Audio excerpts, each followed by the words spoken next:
दोस्तों, आपको एक चौंकाने वाली खबर बताता हूँ। आपको जापान में मांस खाने वाले बैक्टीरिया का संक्रमण रिकॉर्ड स्तर तक पहुँच गया है। क्या आपको मालूम है ये कैसे फैलता है? चलिए बात करते हैं इस वीडियो में। नमस्कार दोस्तों, मैं हूँ रजत। आपका स्वागत करता हूँ आपके अपने यूट्यूब चैनल ड्रग लाइन में। यह आज की वीडियो जो है मेडिकल अवेयरेंस के लिए बनाई गई है। जापान में मांस खाने वाले बैक्टीरिया का जो रिकॉर्ड स्तर है वो इतना अधिक पहुंच गया है वहाँ कि वहाँ 1000 लोग प्रभावित हो चुके हैं और बीमारी की मृत्यु दर 30% संक्रमण हो चुका है। लगभग यानी 48 घंटों के भीतर यह बीमारी जानलेवा हो जाती है। जापान में मांस खाने वाले बैक्टीरिया के मामले में रिकॉर्ड ऊंचाई तक पहुंच चुका है। National institute of infection disease के अनुसार HTSS इसके प्रकोप से मांस खाने वाले बैक्टीरिया को कहा गया है। यह लगभग 1000 लोगों से अधिक लोगों को अभी आज की डेट में प्रभावित कर चुका है। इस खतरनाक इन्फेक्शन की मृत्यु दर 30% होने के साथ यह और भी जानलेवा हो रहा है। यह स्पेसिफाइड जानवर या पंछी, मछली, फिश किसमें पाया जाता है, यह अभी कोई भी इसकी पुख्ता जानकारी हमारे पास नहीं है। पिछले साल इससे 97 मौतें हुई थी। इस बैक्टीरिया के बारे में विस्तार से जानेंगे और समझेंगे आखिर यह कैसे इतनी बड़ी प्रॉब्लम हमारे लिए क्रिएट और पैदा कर रहा है। स्ट्रेस कोरल स्ट्रोसिक शॉक सिंड्रोम, जिसको हम STSS के लक्षण ये क्या हैं, कैसे होते हैं, आइए इसको जानते हैं। यह एक प्रभावी लक्षण दिखने के साथ हाइपरटेंशन, जो BP बढ़ जाता है, यह स्टार्ट होता है। HTSS के शुरुआती लक्षण बुखार, ठंडी लगना, मांसपेशियों में दर्द, उल्टी होना और इसके तुरंत बाद परिणाम स्वरूप रक्तचाप, जो ये BP होता है, ये बढ़ जाता है। सामान्य रूप से अधिक तेज में हार्ट जो होता है वो बढ़ने लगता है, जैसा दारू नहीं रे बाबा, दवाई है। कोविड में होता था। यूएसएस है उसके अकॉर्डिंग जो इसका एक उदाहरण दिया गया है, किडनी फेलियर भी बहुत बड़ा दिया गया है। यानी जो व्यक्ति पेशाब नहीं कर पाता है उसमें यूरिन UTI इन्फेक्शन भी आ गया है और अधिक रक्त में चोट लगने की वजह से त्वचा और आंखें पीली पड़ रही हैं। सवाल उठता है कि बैक्टीरिया इतने खतरनाक क्यों होते हैं, लेकिन बैक्टीरिया की जो कोशिका माइक्रोबायोलॉजी होती है वो अलग अलग होती है। जैसे हर जीव में बैक्टीरिया होते हैं, मानव, हाथी, फिश, ऑक्टोपस, बहुत से जानवरों के अंदर, बाहर, ऊपर करोड़ों की संख्या में बैक्टीरिया एनवायरनमेंट में मौजूद रहते हैं। वो मिट्टी के भीतर, समुद्र में या फिर हवाओं में भी उड़कर हमारे स्किन में टच होकर हमारे बॉडी में चले जा सकते हैं, लेकिन इसको केवल हम माइक्रोस्कोप से ही देख सकते हैं। मेडिकल टर्म के आधार पर बैक्टीरिया टोटल 5 तरह के पाए जाते हैं। गोलाकार के बैक्टीरिया यानी जो कोसस बैक्टीरिया होते हैं, रॉड के आकार के बैक्टीरिया जो होते हैं यानी बेल्सिस बैक्टीरिया, कॉमा के आकार के बैक्टीरिया यानी विबियो बैक्टीरिया, सर्किल के आकार के जो बैक्टीरिया होते हैं यानी स्पेसिया बैक्टीरिया, कॉर्क स्क्रू यानी जो कॉर्क स्क्रू होता है उसके आकार के स्पायरो बैक्टीरिया चिप्स उठता। अब इसमें एक सवाल उठता है कि इतने सारे बैक्टीरिया होते हैं, क्या सभी खराब होते हैं? नहीं, ये बिल्कुल गलत है। जो बैक्टीरिया का जो कॉमन होता है, जैसे कि सच्चाई ये है कि 99% से भी अधिक बैक्टीरिया जो होते हैं वो हमारे लिए कोई नुकसानदेह नहीं पहुंचाते हैं। इसके एग्जाम्पल के लिए हम बात करते हैं, जैसे प्रोबायोटिक होता है। आपने मेडिसिन में भी कई बार प्रोबायोटिक टर्म देखा होगा। तो प्रोबायोटिक होता है, इसको दोस्त बैक्टीरिया कहते हैं।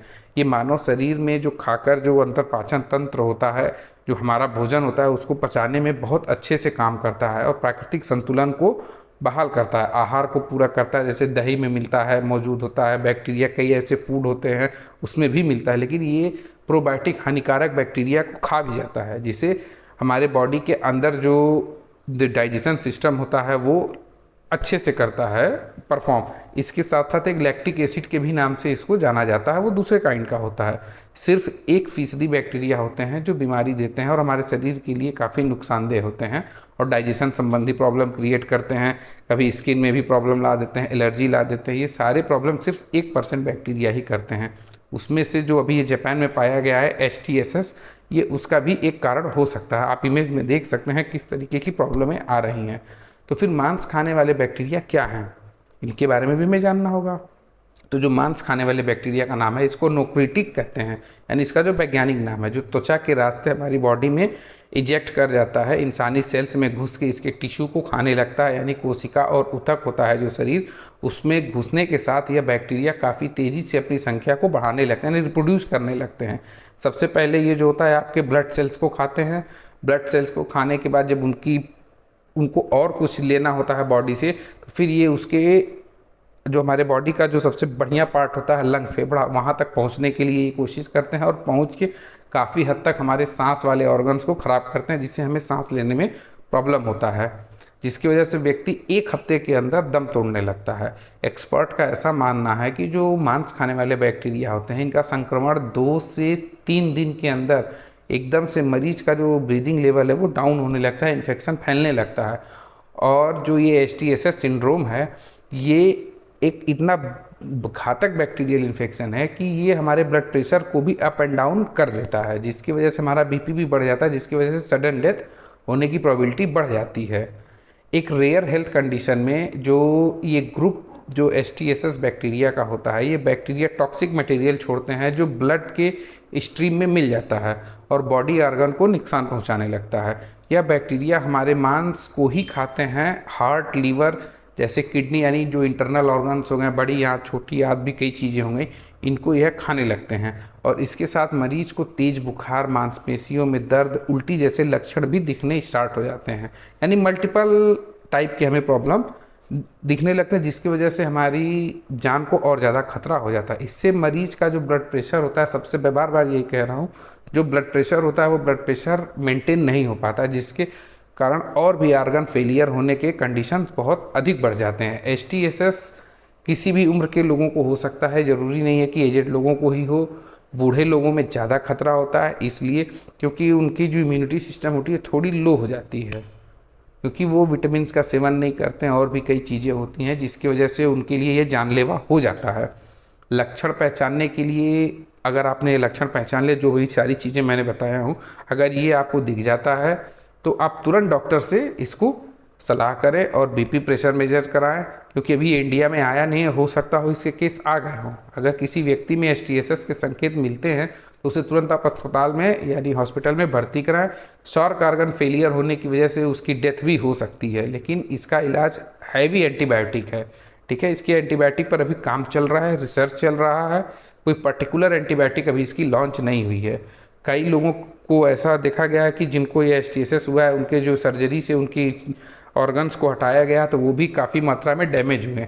आशा करते हैं कि आप बाहर की दुनिया जो भी देख रहे हैं, इसकी जानकारी रखना आपको बहुत ज़रूरी है। क्यों? क्योंकि जो कोविड वेव आया था, जब आपने देखा था लोगों की सडन डेथ होना स्टार्ट हो गई थी, तो कोविड वेव की वजह से, कोविड तो इंडिया में आया नहीं था, कोविड आपके जो है बाहर आया था, यानी कि चाइना से शुरू हुआ था और पूरे वर्ल्ड को चपेट लिया था। तो मैं इसको डराने के लिए नहीं कह रहा हूँ, लेकिन हो सकता हो यह बाद में चल के, लेकिन मैं यहाँ पे फिर अभी शंका जाहिर कर रहा हूँ कि हो सकता हो बाद में चल के ये प्रॉब्लम और तेज़ी से बढ़ जाए, क्योंकि जिस तरीके से चिकन्स को हम देखते हैं ट्रीट किया जाता है, हो सकता हो उनके में ये बीमारी आ चुकी हो।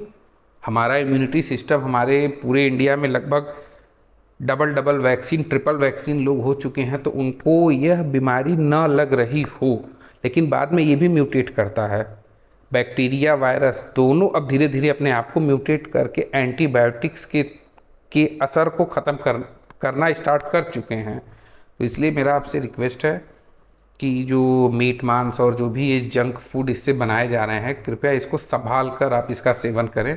ये नहीं कहना हो कि खाना बंद कर दें, लेकिन साफ़ सुथरी जगह से खाएं, खरीदें, परचेज करें। जो भी आप चिकन, बटर जो भी खाते हैं, इसको काफ़ी अच्छे तरीके से, हाइजीनिक तरीके से जब बनाओ तभी इसका सेवन करें।